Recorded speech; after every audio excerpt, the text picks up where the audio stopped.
Nuevamente, buenos todos. Días a todos. Tenemos en esta mañana de domingo el segundo tema de esta serie que iniciamos la semana pasada con el nombre El trabajo de glorificar a Dios con mi trabajo. El trabajo de glorificar a Dios con mi trabajo. No sé si me puedan quitar el eco del audio, por favor. Son los botones. Ok, gracias a Dios. Y subir tantito el volumen. Gracias a Dios. Gracias. Muy bien, muy bien. El trabajo de glorificar a Dios con mi trabajo. Y bueno, comentábamos que este tema es vital porque todos nosotros, hermanos, de una o de otra forma, diariamente realizamos alguna labor con propósitos específicos. Remunerada o no, todos estamos trabajando, todos estamos laborando, y en algún sentido esa es la definición más básica de trabajo. Trabajo es el esfuerzo, la utilización de energía y recursos con propósitos específicos. Y de eso vamos a continuar estudiando con la guía del Espíritu Santo. Vamos a continuar viendo lo que la Biblia tiene que decir al respecto, porque como todo en la vida existen muchas concepciones e ideas con relación al trabajo y hay diferentes posturas. Y si volteamos un poco hacia el pasado, en la historia, una de las posturas más influyentes es la postura griega. Esa es una postura muy sostenida hoy en día para poder entender y conceptualizar el trabajo, qué es el trabajo. Y es increíble porque a pesar de la profundidad reflexiva en esta filosofía griega que ha aportado tanto en conocimiento y en dilucidación a lo largo de la historia, en esa cultura el trabajo se veía como una maldición de los dioses. Para los griegos el trabajo era eso, era una maldición de los dioses. Este famosísimo filósofo Aristóteles llegó a decir, y es una cita directa de él decía, el desempleo es una calificación básica para una vida genuinamente valiosa. El desempleo es una calificación básica para una vida genuinamente valiosa. Desde esa perspectiva hay quienes tienen una vida muy valiosa el día de hoy, ¿no?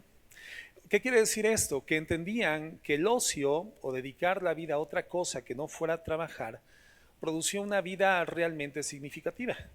Una vida con significado profundo era aquella que no se caracterizaba por la dinámica laboral, por la dinámica productiva.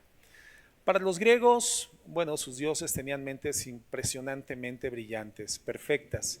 Eran mentes solitarias, autosuficientes y que no se involucraban en las cosas terrenales, digamos, en la labor típica diaria de los seres humanos.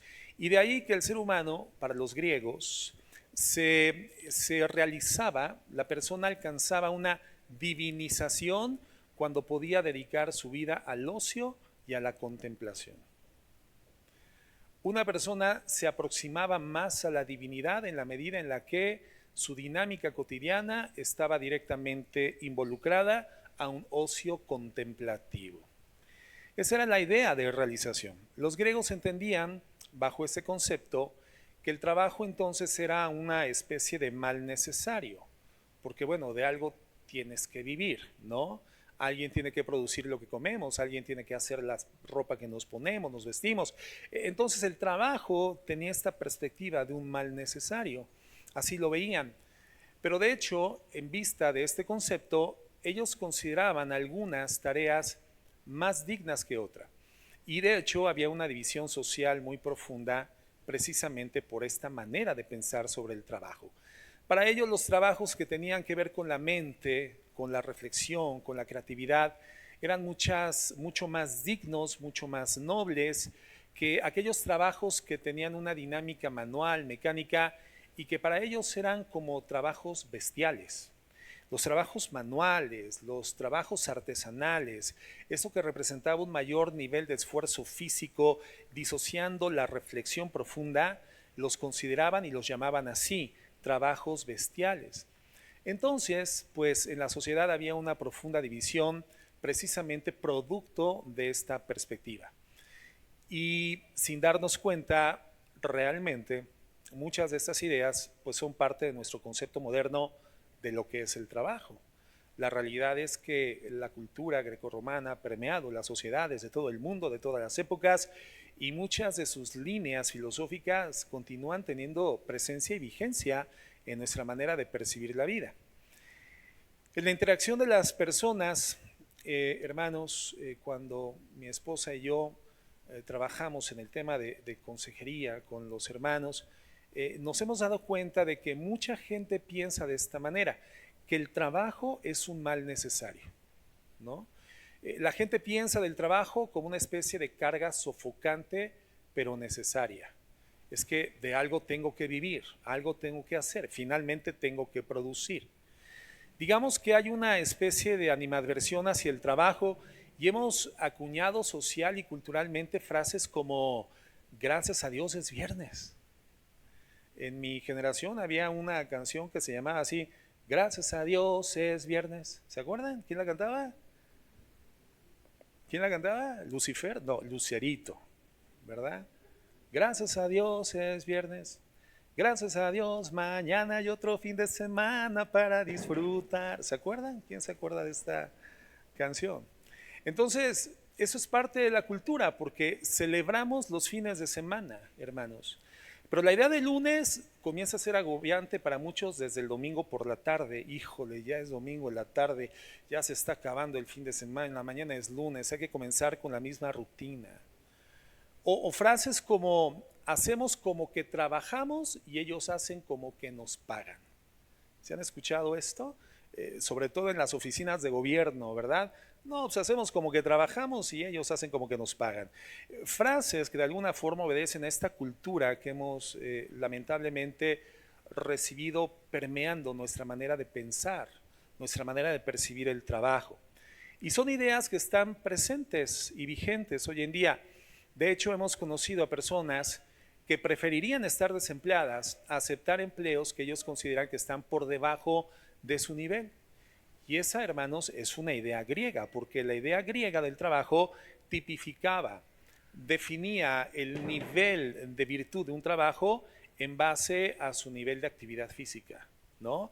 Entonces había trabajos más dignos que otros, y hoy lo vemos. Hay personas que nunca se dedicarían, ni siquiera de manera temporal, a manejar un taxi, a hacer de su carro un Uber, porque dicen, no, pastor, es que mire, yo estudié, yo tengo una licenciatura, una maestría, un posgrado, una especie, o sea, tienen más grados que un termómetro. Y entonces por eso sienten que de alguna forma hay trabajos que carecen de la dignidad suficiente para poder ser su modus vivendi o su fuente de ingreso. Hermanos, esa es una idea griega, no es una idea bíblica.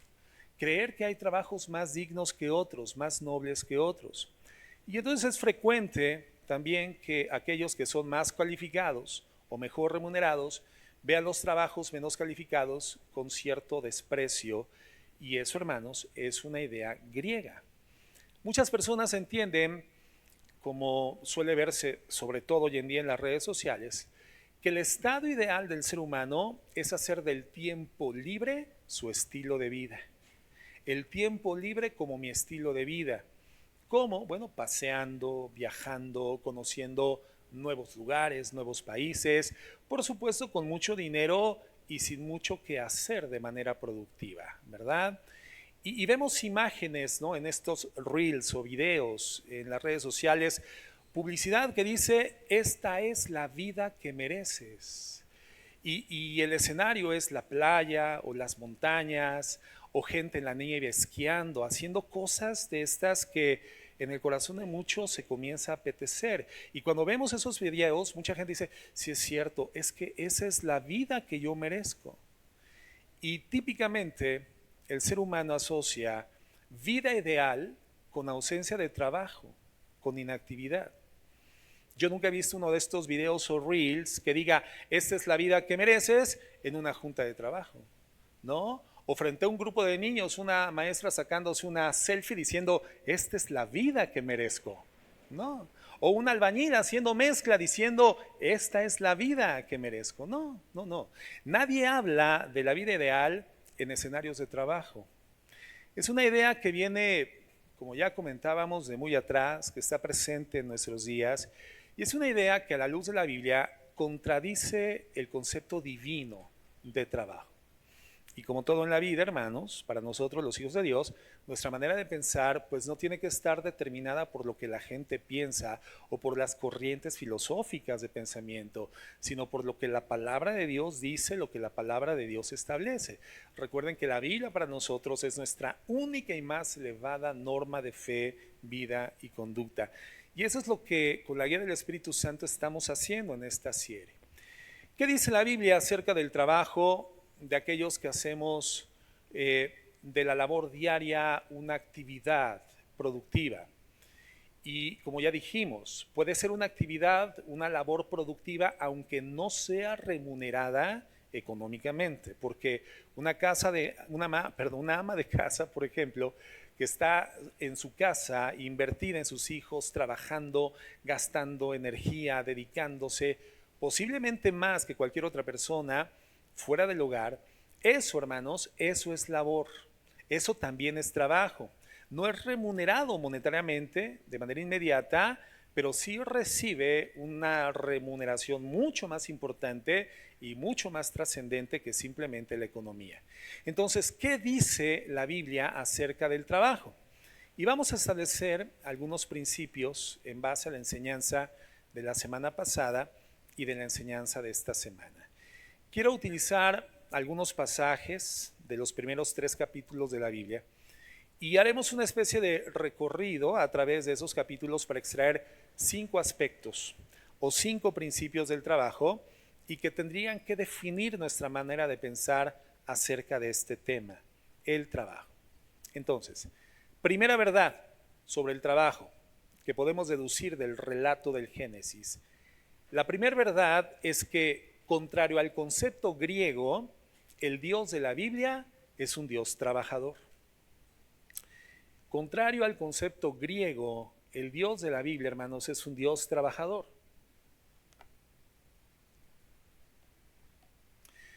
Génesis 1:1. Vemos a Dios y fíjense lo que dice desde el primer versículo del primer capítulo del primer libro de la Biblia. Dice, en el principio creó Dios los cielos y la tierra. ¿Se dan cuenta? El primer versículo de la Biblia nos presenta un Dios como activo, un Dios creando, laborando, usando su poder para generar lo que hoy conocemos como creación. Un Dios dinámico, un Dios de actividad. En el versículo 2 dice, la tierra estaba sin orden y vacía, las tinieblas cubrían la superficie del abismo y el Espíritu de Dios se movía sobre la superficie del agua. El Espíritu de Dios se movía sobre la faz del abismo, dice en otra traducción, sobre la superficie del agua, y posiblemente este movimiento, esta dinámica del Espíritu Santo era parte evidentemente del proceso creativo de Dios. Entonces vemos a Dios en su condición plena, todo Dios trabajando, procesando la actividad creativa en el Génesis 1. En el verso 3 dice, entonces dijo Dios, sea la luz, y hubo luz. En el verso 5, y llamó Dios a la luz día, a las tinieblas llamó noche, y fue la tarde y fue la mañana de un día. Entonces vemos a Dios no solamente creando, hermanos, sino también poniendo orden, estructura, dando nombre a cada cosa. Un Dios de trabajo, un Dios de dinámica, un Dios creativo, pero también un Dios ordenado. En el versículo 6, entonces dijo Dios, hay expansión en medio de las aguas y separe las aguas de las aguas. Versículo 9, entonces dijo Dios, júntense en un lugar las aguas que están bajo de los cielos y que aparezca lo seco, y así fue. Versículo 10, y llamó Dios a lo seco tierra y al conjunto de las aguas llamó mares. Entonces vemos otra vez a Dios, hermanos, creando y dando estructura, dando orden, haciendo lo que había que hacer. El trabajo, hermanos, es justamente eso, es hacer lo que se tiene que hacer, pero de una forma diligente, donde quiera que nos encontremos, hacer que nuestras vidas cuenten, que nuestras vidas sean significativas, hacer de nuestras vidas elementos de productividad y de provecho.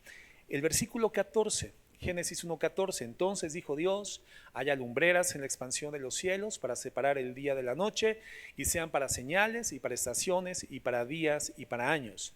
Versículo 20, entonces dijo Dios, Llénense las aguas de multitudes de seres vivientes y las aves sobre la tierra vuelen en la abierta expansión de los cielos. Entonces aquí Dios comienza a dar vida animal, crea los seres vivientes que llenan las aguas, que llenan los océanos y que vemos volando hasta el día de hoy sobre los cielos. En el versículo 24, entonces dijo Dios: produzca la tierra seres vivientes, según su género, ganado, reptiles, bestias de la tierra, según su género, y fue así. Y por último, en el versículo 26, y dijo Dios: hagamos al hombre a nuestra imagen, conforme a nuestra semejanza. Y aquí llegamos al punto pinacular de la creación, la corona de la creación, el ser humano a la imagen y semejanza de Dios. Desde el principio del Génesis, hermanos, en el primer capítulo del primer libro de la Biblia, nuestro Dios es un Dios productivo. Nuestro Dios es un Dios que está en constante actividad creando, generando ideas, implementando ideas, poniendo orden a las cosas que existen. Completamente contrario al concepto griego, donde la divinidad se asocia con inactividad, donde el trabajo es visto como algo negativo, como algo que degrada al ser. Y Dios no solamente crea, hermano, preserva lo que crea, pero también provee para lo creado. Pero también nuestro Dios, habiendo creado, habiendo provisto y habiendo sostenido, el Señor también salva la creación, que lamentablemente cayó en una escena de cataclismo espiritual, moral y aún físico después de la caída en Génesis 3. Y eso es parte precisamente del trabajo de Dios y de la actividad de Dios actualmente. Trabajo, entonces, es todo aquello que hacemos con un propósito específico, y vemos el modelo perfecto de nuestro Dios trabajador. Dios es un ser creador, un ser eterno creador. Entendemos entonces, a la luz del precepto bíblico, que trabajo es todo aquello que hacemos con un propósito específico, y vemos finalmente a Dios creando, sosteniendo, proveyendo, pero también lo vemos salvando. Y en ese contexto de la salvación es que Jesús en Juan 5:17, un versículo que ya analizábamos la semana pasada, el Señor dice: mi Padre siempre trabaja y yo también trabajo, ¿no? En otra traducción dice: mi Padre hasta el día de hoy trabaja. En la Nueva Traducción Viviente, que es la versión que estoy citando, dice: mi Padre siempre trabaja, siempre trabaja. Por lo tanto, esta mención nos permite entender la dinámica constante, incesante del ser divino. Dios, hermano, siempre está involucrado en algo. Dios siempre está haciendo, Dios siempre está llevando a cabo algún propósito noble, virtuoso, santo. Y vemos entonces a nuestro Dios como un trabajador. Nuestro Dios, a diferencia del concepto griego y de lo que muchos creen, es un Dios que trabaja hasta el día de hoy y lo hace siempre. Entonces, en toda la Biblia, Dios es asociado con dinámica. A Dios se le vincula con la imagen de aguas vivas, aguas frescas. Él reclama a su pueblo en algún momento: ¿por qué cavaron para ustedes cisternas rotas que no retienen agua, siendo yo fuente de agua de vida? Entonces vemos a Dios en esta dinámica, aguas frescas que nunca se estancan, donde Dios no tiene periodos de inactividad, no hay pereza en Dios, no hay falta de diligencia, no hay negligencia en Dios. Hermanos, Dios no procrastina. Ese es un término muy utilizado actualmente. No sé si todos entienden qué es procrastinar. Procrastinar es ser negligente, es dejar para después lo que tienes que hacer en un tiempo y forma determinados. Bueno, Dios no procrastina, Dios no pospone las cosas. ¿Cuán frecuentemente es esta realidad en nuestro estilo de vida y en la percepción que tenemos nosotros sobre el trabajo? Al punto en que intentamos desarrollar una dinámica de postergación de la responsabilidad muy frecuentemente. Una actividad o una actitud escapista de la responsabilidad inmediata. Procrastinamos, posponemos. Hermano, Dios no pospone nada. Dios hace muchísimas cosas y todas las hace a tiempo y las hace bien. Nuestro Dios, hermanos, es un Dios trabajador. Y en el cristianismo, entonces, el ser humano se realiza no descansando, como ya veíamos la semana pasada. En el cristianismo el ser humano se realiza trabajando. Es involucrándonos en la labor de Dios de preservar, involucrándonos con Dios en la labor de proveer, de organizar la creación que Él ha hecho. Y por supuesto, hay un lugar para el descanso en la doctrina cristiana.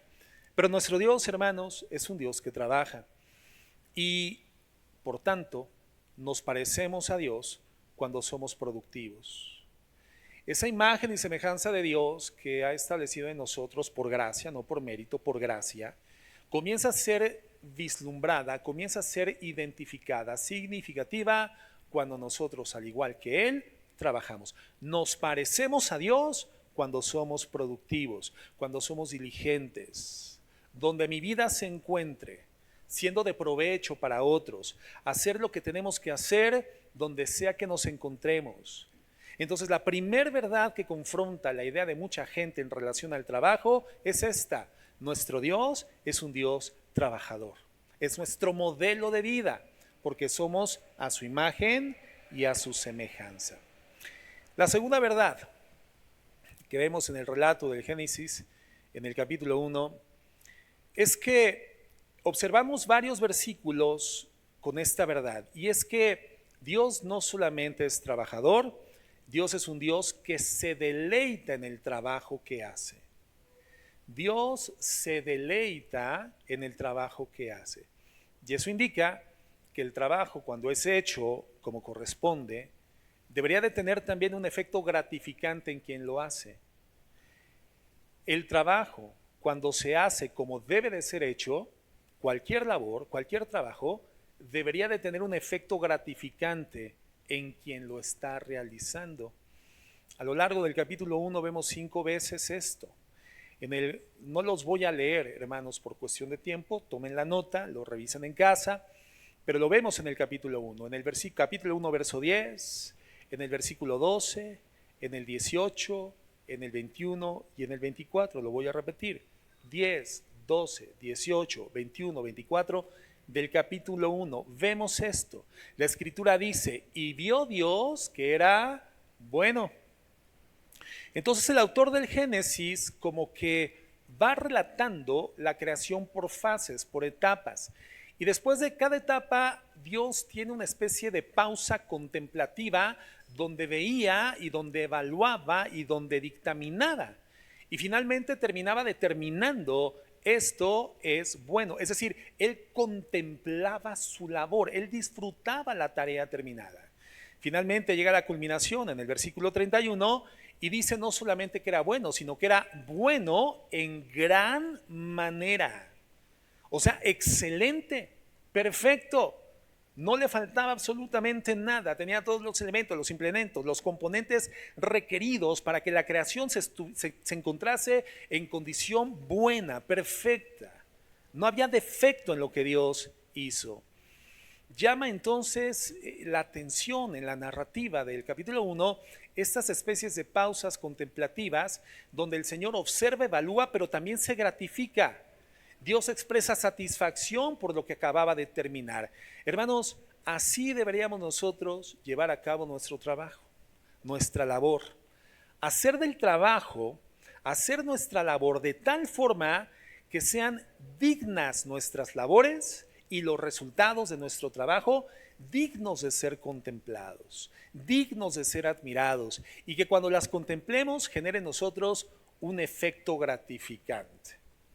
La secretaria, por ejemplo, en la oficina, que le toca entre sus labores contestar teléfonos, transferirlas a las líneas correspondientes.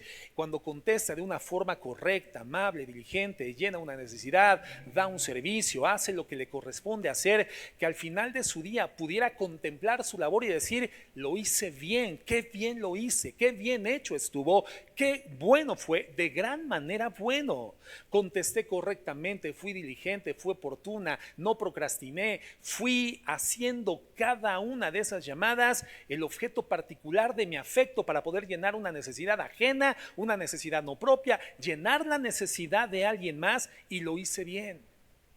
Que el carpintero pudiera hacer esto igualmente, que el director de una obra lo pudiera hacer, que el doctor lo pudiera hacer, que el diseñador lo pudiera hacer, el maestro lo pudiera hacer.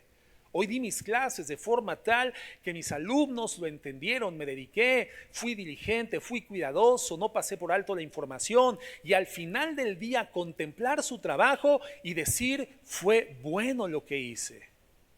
y gratificarse en consecuencia. Porque si Dios es nuestro creador, diseñador y nos hizo a su imagen y semejanza, y vemos al Señor en el proceso creativo, en el Génesis 1, por fases, contemplando lo que ha venido haciendo periódicamente y lo califica como bueno, se gratifica y al final dice, todo es en gran manera bueno, ese, hermanos, es el modelo de vida para nosotros en relación al trabajo. Cuando el trabajo es bien hecho, tendría que producir este efecto. Contrario a muchos que piensan de manera contraria, en el trabajo, hermanos, hay gozo. En el trabajo podemos encontrar satisfacción cuando lo hacemos de la manera correcta.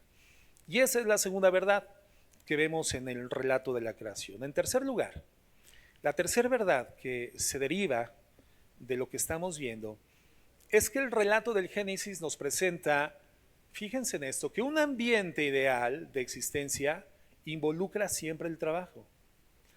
Un ambiente ideal de existencia involucra siempre el trabajo. En el Edén, hermanos, el Edén era el paraíso en la tierra, vemos trabajo. En Génesis 2:7 vemos que Dios forma al hombre.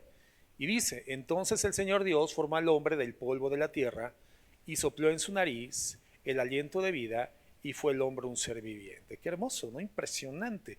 Porque, a ver, cuán importante es entender en la veracidad de la Escritura su condición inerrante y la veracidad absoluta sobre sus narrativas históricas. Nosotros no podemos considerar que esa es una especie de fábula o de cuento mítico que de alguna forma intenta dar una explicación al ser humano sobre la forma en la cual fue creado por Dios. No, hermanos, aquí estamos ante un hallazgo histórico, un hecho real, una forma narrativa que nos expresa en términos reales la manera en la que el Señor creó al ser humano. Literalmente, Él tomó del polvo de la tierra y sopló en su nariz aliento de vida y se convirtió en un ser viviente. Un versículo después vemos cómo el Señor crea el huerto del Edén, el paraíso en la tierra, en el versículo 8. Y del 8 al 14, hermanos, comienza a describirse la forma en la que el Señor confecciona el huerto. Y después de que Dios confecciona el huerto del Edén, en el versículo 15 del capítulo 2, dice lo siguiente, Génesis 2:15. Entonces el Señor Dios tomó al hombre y lo puso en el huerto del Edén para que lo cultivara y lo cuidara. Entonces vemos inmediatamente, Dios crea al hombre, crea el huerto y lo pone a trabajar. Inmediatamente.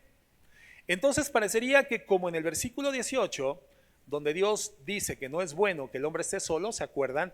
Y hace para él una ayuda idónea, pone en sueño profundo a Adán, toma de su costado la costilla, crea a la mujer, lo despierta, se la presenta y este se maravilla y dice, wow, ese es hueso de mis huesos, carne de mi carne, será llamada varona por cuanto el varón fue tomada. Parecería que de la misma forma que en el versículo 18, aquí, cuando Dios crea el huerto, crea al hombre y lo pone a trabajar en el huerto, parecería de forma implícita que Dios estaría diciendo, no es bueno que el hombre esté ocioso y lo pondré a trabajar. No lo dice la Escritura, pero en la dinámica, en la consecutividad de eventos, el hombre, el huerto y el trabajo inmediato, entonces entendemos que igualmente no es bueno que el hombre esté ocioso y por lo tanto Dios lo pone a trabajar. El trabajo, hermanos, es bueno para el ser humano. Aunque a algunos les hagan como salpullido, ronchitas, les cause cierta alergia, hermanos, el trabajo es bueno para el ser humano. Es parte del paraíso, es parte del mejor ambiente, de un ambiente de condición plena. El ser productivos, el aprovechamiento, hermano, de la energía, de los recursos para algo de provecho, eso forma parte del diseño del ser humano. Un escritor dijo, es claro que el plan de Dios siempre incluyó al ser humano trabajando. Y sí es cierto. Y más específicamente, viviendo en un ciclo constante de trabajo y de reposo, trabajo, reposo, trabajo y reposo, porque el reposo evidentemente es indispensable para una vida de trabajo productivo. Pero hoy no vamos a hablar del reposo. Tenemos una serie completa de taller del año pasado o antepasado, que trató precisamente, giró en torno de cómo necesitamos aprender a reposar, cómo es que podemos encontrar en el descanso un propósito de Dios, pero en la narrativa bíblica vemos que el descanso forma parte de la vida productiva. El reposo es necesario para que nosotros podamos continuar siendo productivos. Otro autor llamado Tim Keller dice algo muy interesante. Él dice que el trabajo es una necesidad humana como cualquier otra. Y fíjense cómo lo describe. Tanto como el alimento, como el descanso, como la amistad, como la oración, como la sexualidad. No es simplemente medicina, sino que es alimento para el alma. Sin un trabajo sentimos una profunda pérdida y un significativo vacío interno. Las personas que no pueden trabajar debido a razones físicas o de otro tipo descubren rápidamente cuánto lo necesitan para prosperar física, espiritual y emocionalmente. Y es así. Es una necesidad básica para nosotros, como alimentarnos, como la interacción social, la vinculación social. Aún este autor lo compara con la necesidad de la sexualidad santa y bíblica en el santo estado del matrimonio. El trabajo, hermano, es una necesidad básica, es una necesidad vital que tiene que ser llenada en nuestra experiencia de vida. Y esta es una realidad que está documentada a nivel médico, porque vemos de acuerdo a la estadística que trabajar la mayor cantidad de años posible es la mejor forma de prevención de enfermedades asociadas a etapas avanzadas de la vida, a la vejez o a los adultos mayores, ¿no? O como algunos dicen, a la juventud acumulada, ¿verdad? Yo tengo juventud acumulada. Bueno, en esta etapa de la vida, sobre todo cuando ya se pasa la línea de los 60, 65, 70 años de edad, la estadística dice que una de las mejores formas de prevención de enfermedades asociadas a la vejez es mantenerse trabajando. Y por eso vemos que el retiro en la Biblia, hermanos, no existe. No existe un modelo de pensionamiento o jubilación en la Biblia. Después de conquistar la tierra prometida, hermanos, y haber transitado 40 años en el desierto, Caleb hubiera podido decirle a Moisés, ¿verdad? ¿Sabes qué? Perdona, Josué, ¿sabes qué? Yo ya llegué a mi pensión, a ver de qué manera me sostienes, ¿verdad? Porque el resto de mis días va a ser de descansar. ¿Sabes qué? Por ahí me regreso al rato al Mar Muerto, ¿verdad? O me voy al Jordán, voy a pasar unos días de descanso. Ya me voy a jubilar. ¿Y qué hace Caleb, hermano, a los 80 años de edad? ¿Qué le dice a Josué? ¿Se acuerdan? Josué, el Señor me prometió, estamos del otro lado del Jordán, así que dame la oportunidad de ir y conquistar mi montaña. Y hay quienes a los 80 años ya ni caminar pueden, hermano. ¿Cuál pensar en subir una montaña? Él no la quería subir, la quería conquistar. Bueno, hay quienes a los 50 ya no caminamos bien. Me fui bien lejos, hermano. El retiro en la Biblia, hermanos, no existe, a menos obviamente que sea por razones de fuerza mayor. El ser humano fue diseñado para trabajar. El trabajo, hermanos, no solamente es un empleo en el que te pagan. El trabajo es ser productivo, es buscar algo donde yo pueda verter mis dones, mis esfuerzos, mi capacidad, mi tiempo. Es donde lo que Dios me ha dado pueda resplandecer en beneficio de la creación de Dios. Eso es trabajo. El no trabajar afecta profundamente al ser humano porque hemos sido diseñados para el trabajo. Hay una cuarta verdad en el capítulo 1 del Génesis. Y es que el trabajo es un llamado de Dios, hermanos, como ya lo veíamos la semana pasada. Es un llamado de Dios, es una encomienda de Dios, es una responsabilidad que Dios ha puesto sobre nuestros hombros. Dios llamó al hombre a trabajar, no solamente, hermano, Dios trabaja y se deleita en lo que hace, no solamente el trabajo es parte del paraíso, el trabajo es un llamado porque Dios quiere que hagamos cosas específicas en su creación. ¿Por qué Dios nos habrá dotado de habilidades, talentos, destrezas, capacidades y espiritualmente de dones? Y si hacemos una evaluación, una comparativa unos con otros, entre nosotros, nos vamos a dar cuenta de que podemos compartir algunos dones, talentos y habilidades, pero somos únicos y específicos en el diseño que Dios nos ha dado con esa dotación de capacidad, talento y habilidad espiritual. ¿Por qué Dios nos hace de manera única, conjugando de manera muy particular capacidades, dones, destrezas específicas y dones particulares espirituales? Porque Dios nos ha confeccionado para tareas específicas.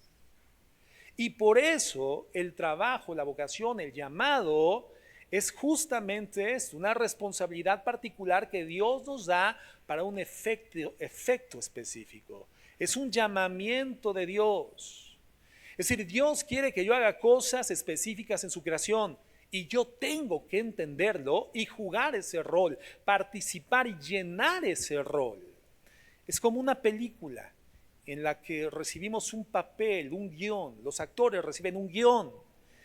Bueno, ¿cuál es la tarea del actor?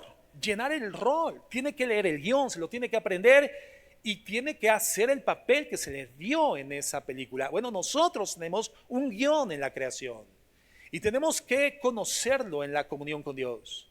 Tenemos que identificar quiénes somos y cómo fuimos confeccionados, diseñados, habilitados, capacitados, adiestrados a la luz de la comunión con Dios, entender en Dios quiénes somos y llenar el rol, cumplir la asignación, cubrir el trabajo, la tarea, porque así nos muestra la palabra de Dios. Por lo tanto, hermano, el trabajo es un llamado de Dios que obedece directamente a la dotación de habilidades, talentos, capacidades, destrezas y dones con los que te ha formado.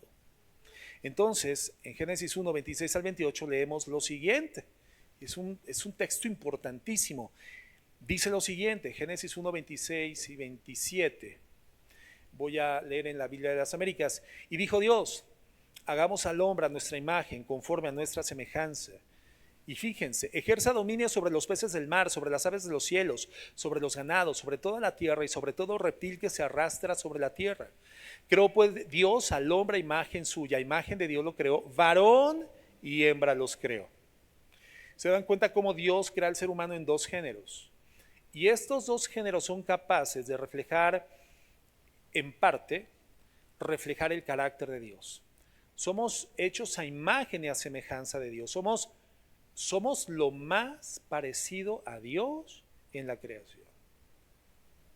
Somos lo más parecido a Dios en la creación. Y si somos hijos de Dios por la redención, por la fe en el Evangelio, hemos sido redimidos de nuestra condición caída, hoy somos personas salvas, nacidos de nuevo, en nuestros núcleos familiares y sociales, somos lo más parecido a Jesucristo. Nuestra tarea, hermanos, es reflejar la imagen y semejanza que Dios ha depositado en nosotros. No somos dioses, pero somos lo más parecido a Dios en la creación. Y una de las formas en las que nosotros reflejamos la imagen de Dios es justamente con nuestra labor productiva. Una de las formas en las que reflejamos la imagen de Dios es con nuestra labor productiva, con nuestro trabajo, con aquello que aportamos. Entonces, después de que crea el ser humano a su imagen y semejanza, en el versículo 28 dice, y los bendijo Dios y les dijo, sed fecundos y multiplicaos y llenad la tierra y sojuzgadla, ejerced dominio sobre los peces del mar, sobre las aves del cielo, sobre todo ser viviente que se mueve sobre la tierra. Este pasaje, hermanos, se conoce en teología como el mandato cultural. El mandato cultural es lo que Dios le dice al hombre que tiene que hacer una vez que es creado y está consciente ya el ser humano de que depositado dentro de sí se encuentra la imagen y semejanza de Dios, el mandato cultural. Una vez que el hombre se identifica con Dios, Dios le dice, haz esto. Yo te creé a mi imagen y semejanza y ahora tú vas a ser fecundo. Te vas a multiplicar, vas a llenar la tierra, vas a someter las aves, vas a gobernar en mi nombre. Vas a gobernar en mi nombre para tu beneficio, pero en representación mía sobre la tierra. Y aquí vemos dos componentes en el mandato cultural. En primer lugar, dice, sean fecundos y multiplíquense, es decir, crezcan. Y esto tiene implicaciones importantes del trabajo. Implica tener hijos, pero no solamente es eso. Y la segunda parte del mandato cultural es sometan la tierra, gobiernen la tierra, sojuzguen la tierra. Entonces estos dos componentes unidos es lo que Dios ha dicho que debemos de hacer. Y la mejor explicación de mandato cultural lo da, creo yo, una escritura llamada Nancy Pearcey. Y ella dice lo siguiente, dice así: en Génesis Dios da lo que podríamos llamar la primera descripción de trabajo. Fructificad y multiplicaos, llenad la tierra y sojuzgadla. La primera frase, fructificad y multiplicaos, significa desarrollar el mundo social. Desarrollar el mundo social, multiplicar y fructificar. No solamente es tener hijos y llenar la tierra, es desarrollar el mundo social. Y esto implica, hermanos, poner en orden como Dios lo hizo la creación. No solamente crecer en números, sino también en organización. Y continúa diciendo Pearcey: edifiquen familias, eso es lo que significa, edifiquen familias, iglesias, escuelas, ciudades, gobiernos, leyes. Entonces, fructificar, hermanos, significa eso, sean productivos, crezcan.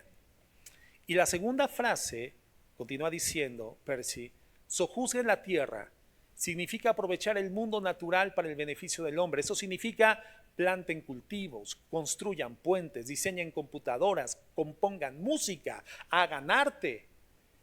Entonces, este pasaje, hermanos, es lo que se llama el mandato cultural, porque nuestro propósito final es justamente este, es crear cultura, construir civilizaciones y nada menos que eso, nada menos que eso.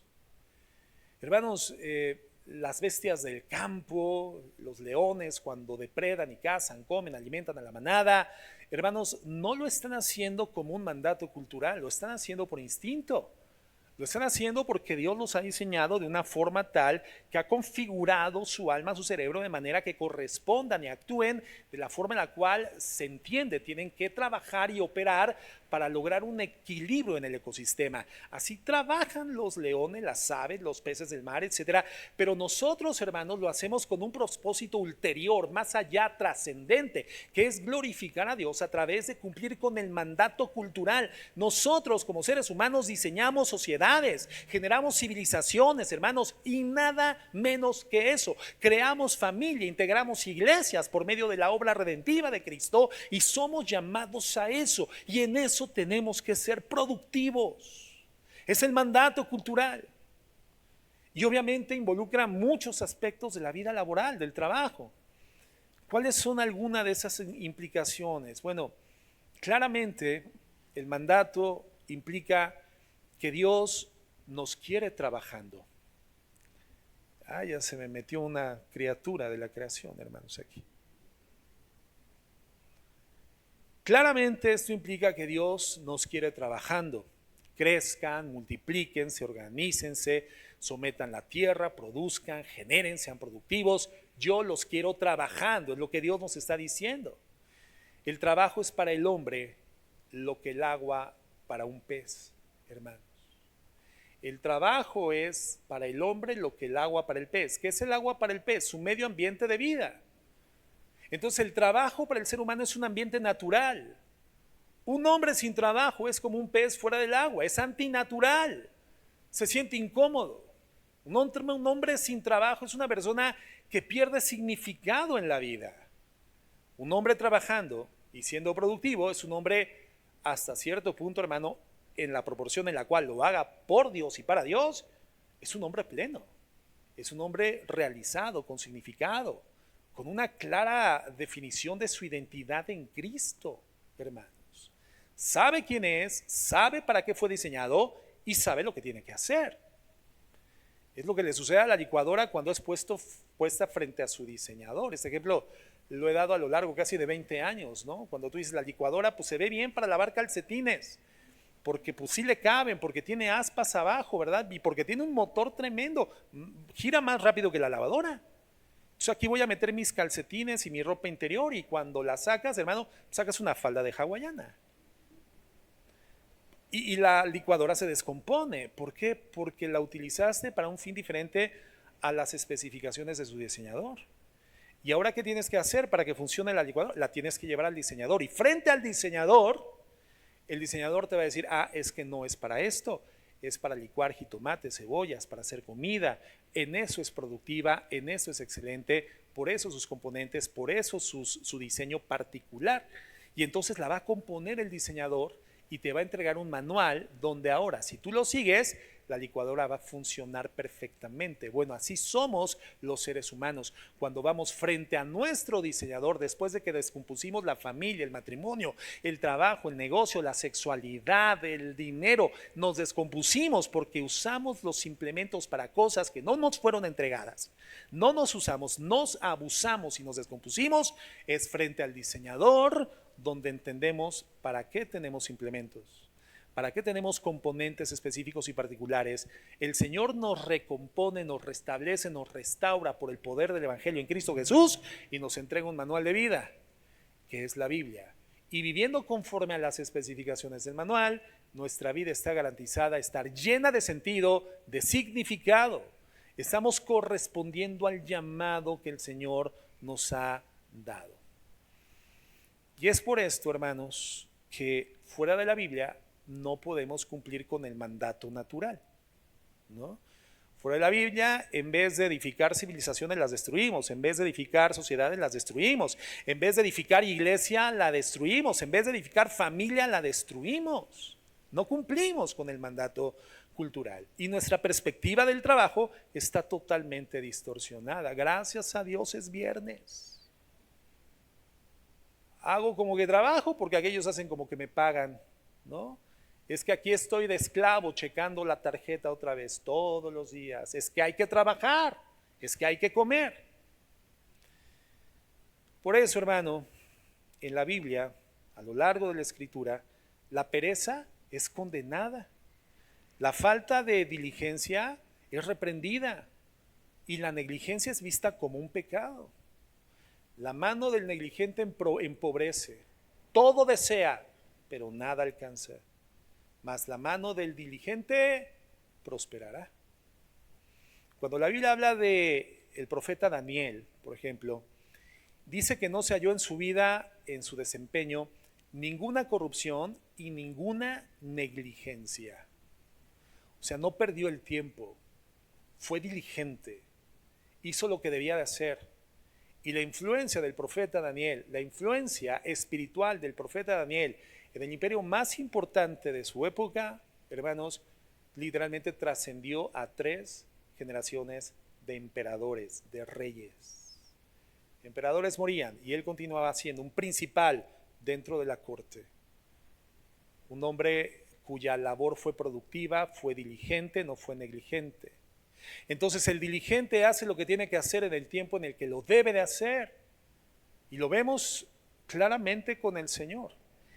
La narrativa nos permite ver a un Dios del diligente que hace todo lo que narra de manera perfecta, en el tiempo perfecto, en la forma correcta, le pone el orden, le pone el nombre, genera la estructura y comienza a trabajar el orden de la creación de manera perfecta. Dios es un Dios diligente, hermanos. De hecho, este pasaje del Génesis, donde está el mandato cultural en la traducción llamada el mensaje o the message, es una muy preciosa traducción de la Biblia, nada más que yo no la he encontrado en castellano, hermanos. The message, el mensaje. En esta traducción del mensaje, cuando se habla de sojuzgad la tierra, se traduce como háganse cargo, háganse cargo. O sea, hagan lo que tienen que hacer, háganse cargo. Entonces, como cristiano, cuando tú te ves en un escenario, hermano, ya sea en tu casa, fuera de tu casa, en la iglesia, en cualquier ambiente, hay que hacerse cargo, hermanos, para ayudar, para cuidar, para proteger, para proveer, para suplir, para que ese ambiente y sus personas florezcan. El cristiano es la persona que llega a un lugar y dice, ¿cómo contribuyo? ¿Qué hago? ¿Qué hay que hacer? ¿Cómo produzco? ¿Cómo contribuyo? ¿Cómo aporto para que esto florezca? Ese es el llamado para un hijo de Dios. Una persona haciendo una empresa, hermano, ¿cómo le va? En cambio, la persona que llega a la empresa, ¿verdad? Hoy, buenos días, me contrataron. Muy bien, y pues, ¿qué voy a hacer? Y busca no hacer, ¿verdad? Y se mete las manos en la bolsa y como que levanta porque nadie le dijo que no, pues es que aquí no hay capacitación. Hermano, aunque no haya capacitación, tú tienes que llegar a tu empresa y ¿qué hay que hacer? ¿Cómo produzco? ¿Cómo aporto? ¿Cómo bendigo? ¿Cómo hago florecer este ambiente de personas? Y te metes y buscas y hurgas y ves la manera de ser productivo. Esa persona se convierte en un elemento factorial para una organización. ¿Por qué? Porque está cumpliendo con el mandato cultural, que es hacer florecer la creación que Dios hizo. Gobiernas o juzga para tu beneficio, pero en representación mía. Entonces, cuando vamos a un trabajo, hermanos, vamos en representación de Dios. No podemos perder eso de vista. Tenemos que entender como cristianos a qué fuimos llamados. La actitud constante del cristiano, del Hijo de Dios, es cómo puedo contribuir, cómo puedo aportar en cualquier ambiente en el que me encuentre. Porque estamos hechos para esto, hermanos, para ser productivos, para ser fructíferos, porque Dios es un Dios que lo hace y lo hace constantemente. Mi Padre, dice Jesús, siempre trabaja. Y eso es lo primero que podemos ver en el mandato cultural. Dios nos quiere trabajando y por eso la Biblia condena la pereza, la negligencia. De hecho, Pablo, hermanos, pues en 1 de Tesalonicenses 3:10 dice lo siguiente. Vamos a leer el 10 y el 11. Segunda de Tesalonicenses 3:10 al 11 dice, porque aun cuando estábamos con vosotros, os ordenábamos esto, si alguno no quiere trabajar, qué pesado se puso el apóstol Pablo, ¿no? No, hermano, inspirado por el Espíritu Santo. Esa es la voluntad de Dios. Si alguno no quiere trabajar, que tampoco coma. Recuerdo que en alguna ocasión, ¿verdad? Nos enteramos de una hermana cuyo esposo tenía mucho tiempo sin trabajar. Porque simplemente había decidido que ya, se iba a dar un tiempo de no trabajar. Y bueno, creía en alguna forma que con lo que aportaba también la esposa, pues él podía darse sus vacaciones, ¿verdad? Y entonces decidió dejar de trabajar. Y entonces esto llegó a ser ya un poquito molesto para la esposa, para los hijos, ya comenzó a ser una carga. Y no es que no lo amaran, sino que simplemente pues ya estaba asumiendo una postura de carga. Va con el pastor y el pastor le cita este verso. Y entonces la esposa sirve la mesa a la hora de la comida, llama a todos, ¿verdad? Hijos a comer, baja también el esposo, ¿verdad? Ombliguera, camiseta arriba del ombligo, ¿verdad? Despeinado, con el control del televisor en la mano todavía, chancletas. Y le sirve a los hijos, pero en el plato del esposo le pone, el que no quiere trabajar, que no coma. Y entonces pues le cayó el 20 al esposo, comenzó a buscar trabajo y encontró trabajo, otra vez comenzó a ser productivo, fue con el pastor, la mujer, y pues le dieron gracias a Dios. Y cuando regresa de trabajo el esposo, la mesa servida, un letrero que decía, no pondrás bozal al buey que trilla, el obrero es digno de su salario. Así que a comer, ¿verdad? Bueno, esto lo dice el apóstol Pablo, hermanos. Aun cuando estábamos con vosotros, os ordenábamos esto. Si alguno no quiere trabajar, que tampoco coma. Porque oímos de algunos entre vosotros que andan desordenadamente, sin trabajar, pero andan metiéndose en todo. Qué demeznable, qué desagradable, qué repulsiva es la actitud de la persona que por ocio comienza a incidir en ese tipo de comportamientos: desorden, ausencia de labor y entremetidos en todos los asuntos. Chismosos, murmuradores, porque su mente no se encuentra en condición productiva ni su cuerpo trabaja. Entonces, Pablo, inspirado por el Espíritu Santo, asocia la vida sin trabajo, la vida poco productiva, la vida negligente del que está holgazaneando con una vida desordenada. Y no fuimos llamados para esto. No se supone que esta sea nuestra vida. En segundo lugar, el mandato cultural también implica que no importando cuál es tu tarea o tu rol, no hay tarea pequeña. Si contribuye al orden de la creación, no hay tarea pequeña. El mandato cultural dignifica la labor del ser humano, la diligencia humana. Siempre que se haga con el objetivo de contribuir con el florecimiento humano, glorificar a Dios, no existe tarea pequeña. Recuerden que para el cristiano no hay un orden secular sagrado un orden secular y sagrado. Lo veíamos la semana pasada. Recuerdan esto, ¿no? Para Dios todo es sagrado. De Dios es la tierra y su plenitud y todo lo que en ella habita. Entonces, todo lo creado fue creado por Dios y por lo tanto es espiritual y es sagrado, aun cuando tenga una manifestación material y física. Pero todo es sagrado. No hay una distinción entonces para el cristiano entre lo secular y lo sagrado.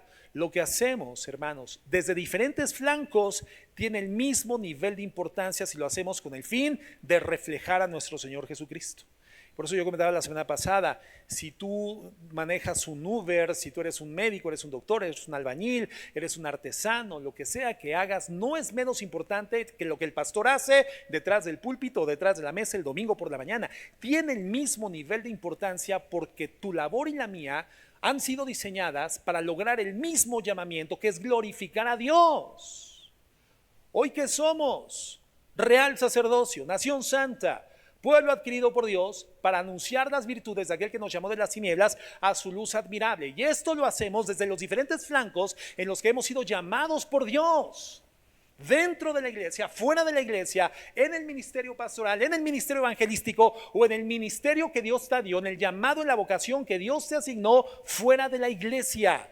Fuimos llamados todos, hermanos, para glorificar el nombre de Dios, reflejar a Jesucristo, anunciar sus virtudes, y lo hacemos a través de la función que desempeñamos con la dotación de dones, habilidades, capacidades, talentos y destrezas que Dios implementó en nuestras vidas. Entonces no es más importante lo que se hace dentro de la iglesia para la gloria de Dios que lo que tú fuiste llamado a hacer fuera de la iglesia para la misma gloria de Dios.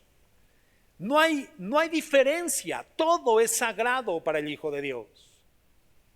No hay una bipartición entre lo sagrado y lo secular, y en lo secular entonces me doy libertades que jamás me daría en la iglesia, porque en la iglesia es un ambiente espiritual. No, el ambiente espiritual es toda tu vida y esa es una realidad activa si tú eres una persona redimida por la gracia de Cristo. Si eres una persona en Cristo Jesús salva por sus méritos en la cruz, tú ya entras en una dimensión espiritual eterna y por lo tanto la parte que antes consideraba secular hoy es sagrada también. Y está consagrada, está separada y apartada para que el reflejo de Cristo sea visible en tu vida y el nombre del Señor sea glorificado. Y entonces entendemos que Dios tiene un rol para cada quien. Entonces tú lo tienes que hacer como te corresponde. Todo ser humano tiene un llamado, alguna labor en particular. Y haciendo esta labor se está uniendo a Dios en el objetivo de desarrollar y preservar la creación. Y en ese sentido, como ya lo decía, doctores, carpinteros, ingenieros, secretarias, maestros, electricistas, plomeros, amas de casa, presidentes, obreros, pastores, ministros, estamos haciendo una labor divina. Sin duda esto le imprime a la tarea diaria pues una dignidad que eleva el alma de quienes así lo entendemos, quienes así lo perciben y lo interiorizan de la palabra de Dios. Fíjense lo que decía Martín Lutero. ¿Qué es entonces el trabajo? Decía Martín Lutero: sea en el campo, en el jardín, en la ciudad, en la casa, en la guerra o en el gobierno, sino esa participación que un padre le da a sus hijos en su labor para proveer sus dones y sus regalos. Estas son las máscaras de Dios detrás de las cuales Él quiere permanecer oculto para hacer todas las cosas. Nuestros trabajos, labores, profesiones, oficios, llamamientos, ministerios, decía Lutero, son las máscaras de Dios detrás de las cuales Él permanece oculto para hacer todas las cosas. Estamos haciendo una labor de Dios, hermanos. Contribuyendo con Dios con lo que sea que estemos haciendo en el mundo.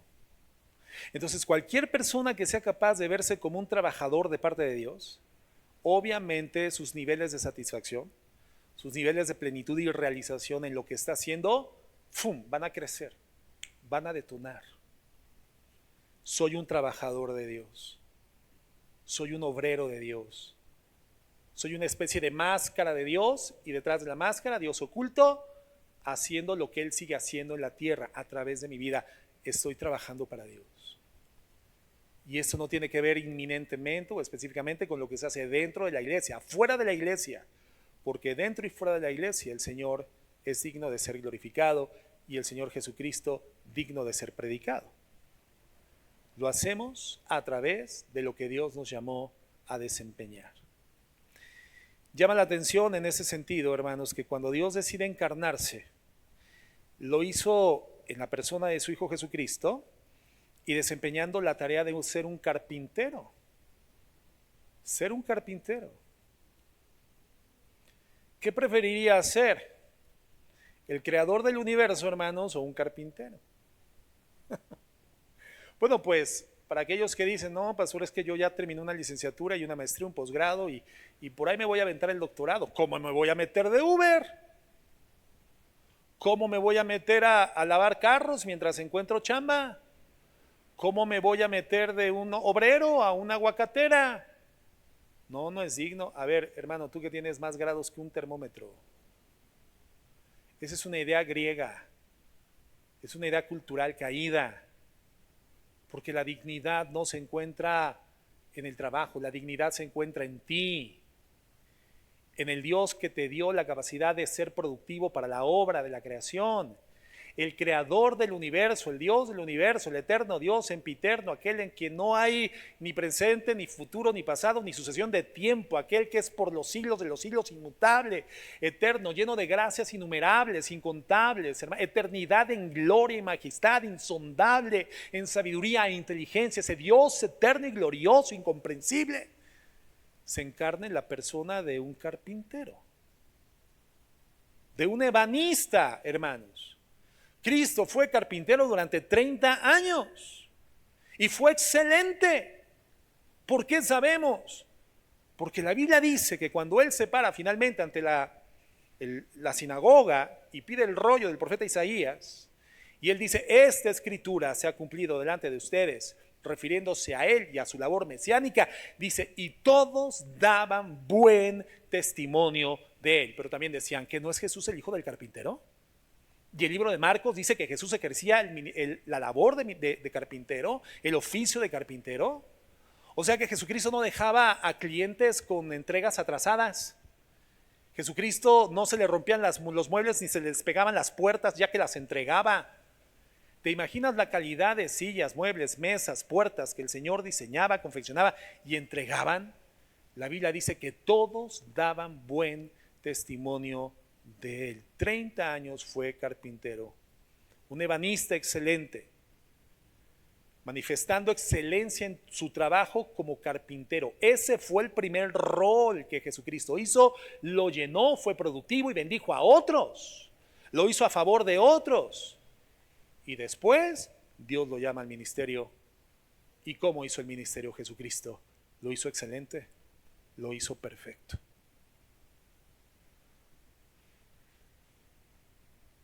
Entonces, hay un mandato cultural y lo tenemos que llenar, hermanos.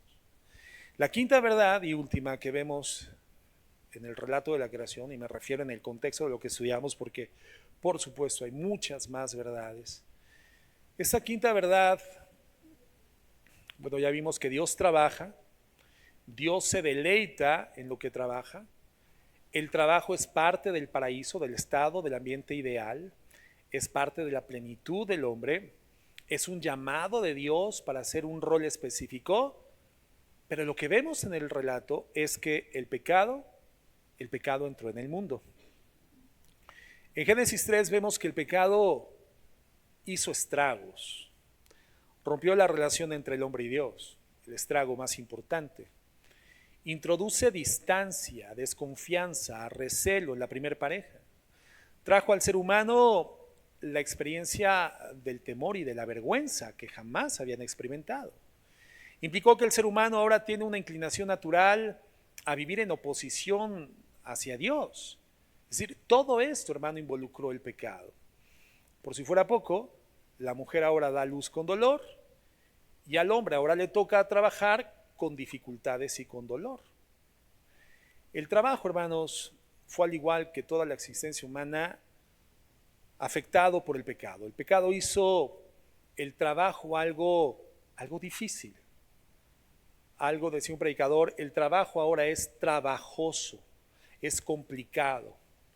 No es fácil trabajar, hermanos, precisamente por ese motivo. Y no es que el trabajo por el pecado pierda su dignidad, porque el trabajo nos continúa asemejando a Dios, pero ahora el trabajo sí nos ofrece dificultades. Entonces, tenemos que pensar en el Evangelio de nuestro Señor Jesucristo. En el Evangelio, Cristo se hace presente. Él se encarna siendo Dios, viene en forma de hombre, muere en la cruz y ahora hay un camino para nosotros como pecadores para llegar a Dios por el perdón de los pecados que obtenemos en Cristo por su sacrificio en la cruz. Pero entonces, ahora este evangelio tiene un impacto, no en el trabajo que es caído, pero sí en el trabajador. El evangelio no le quita la dificultad al trabajo, no impacta contra la maldición que todavía opera sobre la tierra y sobre los medios productivos, pero el evangelio sí impacta directamente al trabajador. El evangelio de Cristo cambia al trabajador y eso nos incluye a todos porque todos laboramos, hermanos, todos trabajamos. Y para terminar, quiero proponer 3 aplicaciones. ¿Sí entendemos eso del impacto del evangelio en el trabajador? ¿No? Pues no esperes que por cuanto eres un hijo de Dios ahora todo va a ser fácil. No, pero sí va a ser diferente.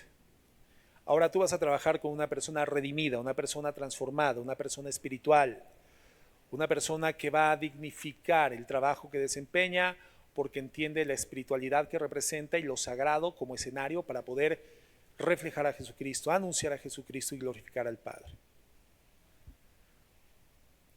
3 implicaciones o aplicaciones en las que el trabajo es, digamos que es tornado para bien por medio del evangelio en nuestras vidas.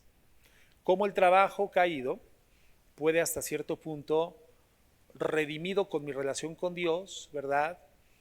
Que es gracias a Cristo, puede generar igualmente un elemento gratificante. Entonces, lo primero es que el trabajador cristiano no trabaja con la misma motivación que una persona no cristiana. Ya lo veíamos la semana pasada. La motivación típica del trabajador del mundo, ¿cuál es? ¿Para qué trabaja la gente del mundo? ¿Cuál es el fin del trabajo de la gente del mundo? El dinero, ¿verdad? La fama, el reconocimiento humano, el aplauso. Pero el cristiano se supone que no trabaja con ninguna de estas motivaciones, porque el dinero, la paga, hermanos, es un beneficio de gracia que Dios nos da. Por eso el dinero no es lo que nos mueve a nosotros como hijos de Dios, hermanos. Entonces, ¿cuál es la motivación esencial del trabajo para el cristiano? Colosenses 3:22. Colosenses 3:22. ¿Cuál es la motivación esencial del trabajo para el cristiano? Dice así: siervos, obedeced en todo a vuestros amos en la tierra, no para ser vistos como los que quieren agradar a los hombres, sino con sinceridad de corazón, temiendo al Señor. Y todo lo que hagáis, fíjate cómo viene en el contexto de la labor, en el contexto del trabajo. Y todo lo que hagáis, hacedlo de corazón, como para el Señor y no para los hombres, sabiendo que del Señor recibiréis la recompensa de la herencia. Es a Cristo, al Señor, a quien servís. ¿Para quién trabajamos, hermanos? No, pues yo trabajo para la Coca-Cola, pastor. No, pues yo trabajo para Electra. Yo trabajo para el mercado de la charanda, pastor. No. Tú eres un hijo de Dios, entonces esto ya tuvo que haber hecho en ti un clic. Ya tuvo que haber sido revelado e interiorizado.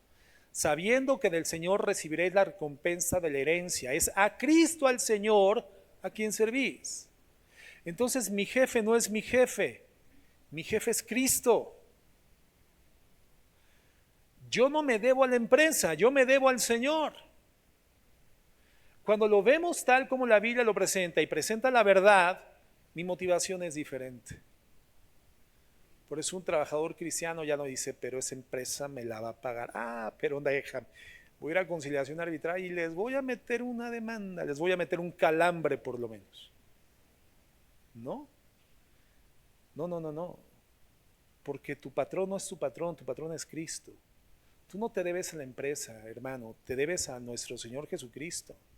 Entonces la motivación comienza a ser diferente. Si alguien puede entender esto y quitar el supervisor que tiene y poner a Cristo como su supervisor, lo que va a suceder es que va a ennoblecer su trabajo. Y esto va a generarte una energía para continuar a pesar del mundo caído, el trabajo aflictivo que a veces nos toca realizar. Porque trabajamos para Dios. Trabajamos para Dios. Entonces, hermano, tu motivación no debe venir de la grandeza de la empresa o del nombre de tu jefe. Es que yo trabajo en tal empresa de la ciudad, que es una empresa transnacional con presencia, con tantos empleados, cotiza en la bolsa. No, hermanos, no. La motivación no viene de la grandeza de tu empresa o del nombre de tu patrón, sino de la grandeza de tu Señor, que es quien te supervisa y quien dice la Biblia, te recompensa. La grandeza del Señor, hermanos, es incuantificable y es incomparable. Cuando entendemos eso, la motivación y nuestro trabajo se ennoblece. La energía se multiplica porque finalmente encuentra una vía de proyección correcta. Entonces, si tú y yo somos representantes de Dios, el Dios excelente, el Dios diligente, el Dios de gloria, el Dios compasivo, el Dios atento, todo eso tiene de alguna manera que reflejarse y manifestarse en nuestro trabajo, hermanos. ¿No se supone que fuimos llamados a anunciar las virtudes del que nos llamó a su gloria admirable, hermanos?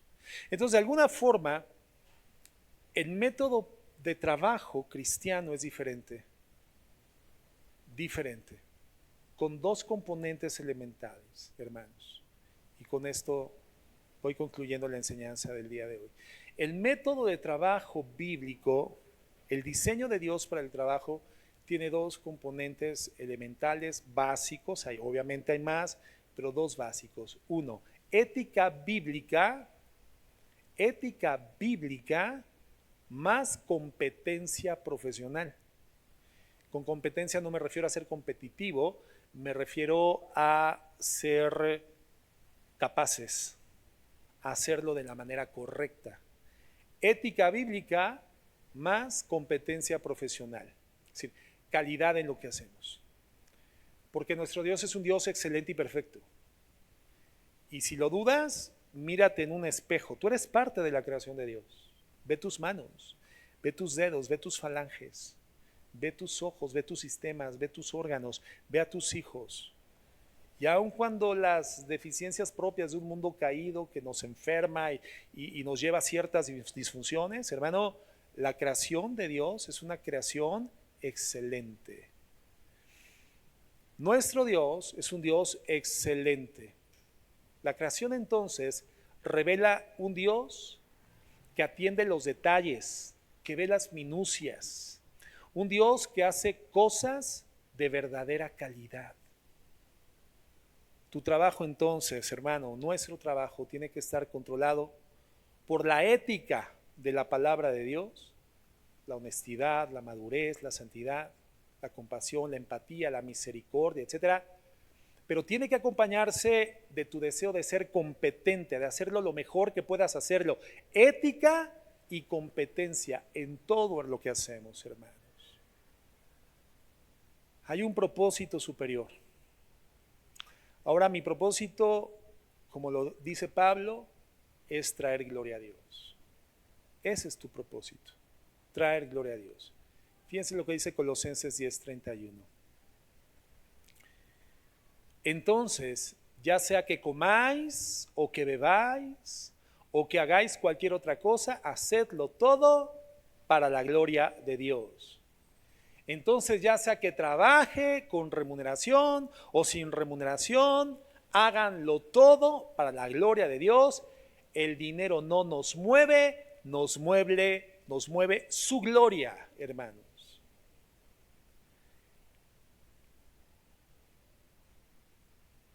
¿Estamos de acuerdo, hermanos? Nos mueve su gloria.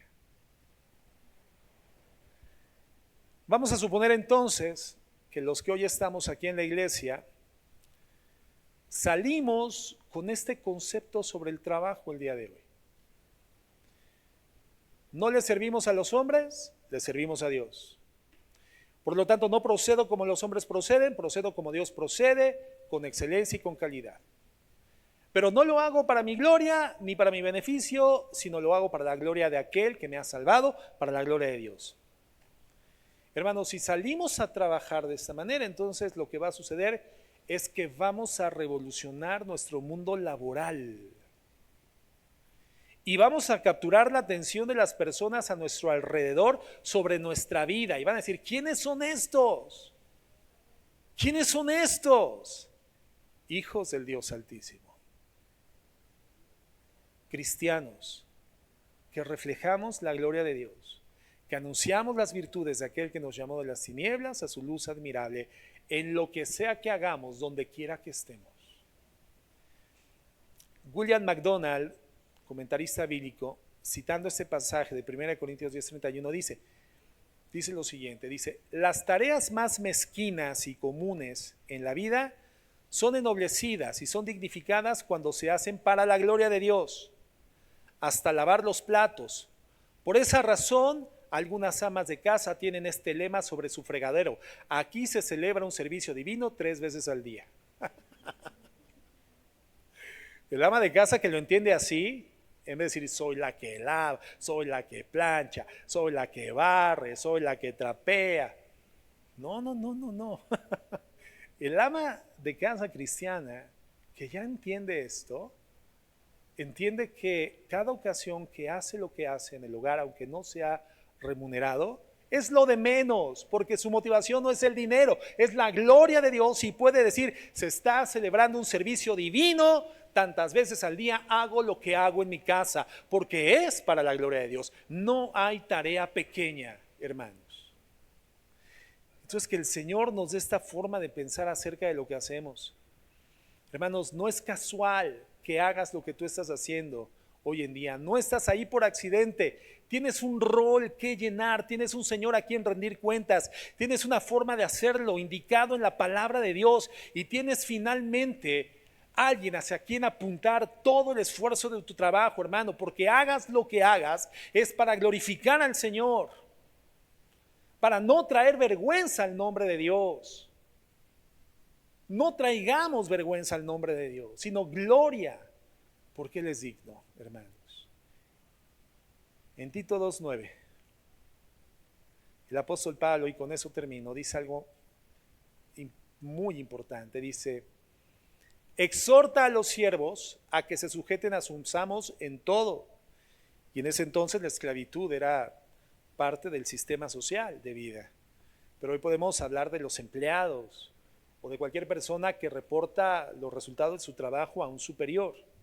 Exhorta a los siervos a que se sujeten a sus amos en todo, que sean complacientes, no contradiciendo, no defraudando, sino mostrando toda buena fe. Fíjate para qué. Para que adornen la doctrina de Dios nuestro Salvador en todo respecto. Hermanos, ¿puede adornarse lo que es hermoso? ¿Puede adornarse algo que es sublime? La doctrina de Dios, el Evangelio, ¿puede ser adornado? ¿Puede ser embellecido aún más de lo bello que ya es?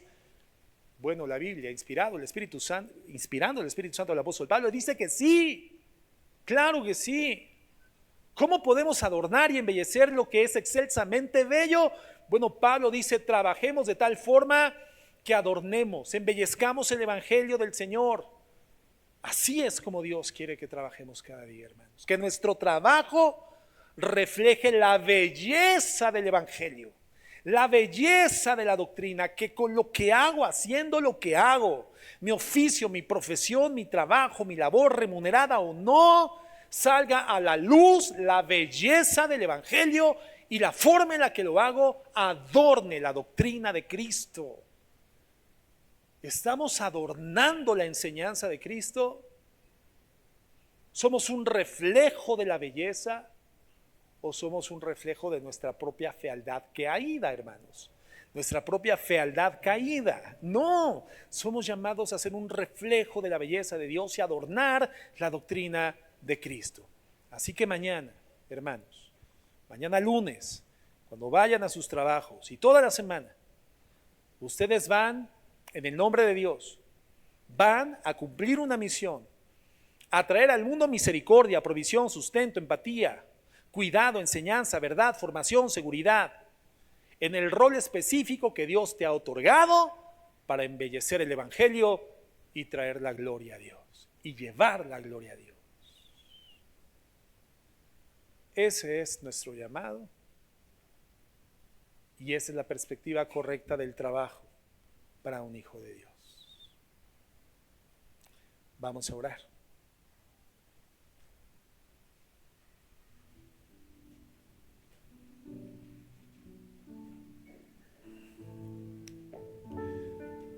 Señor, queremos agradecerte mucho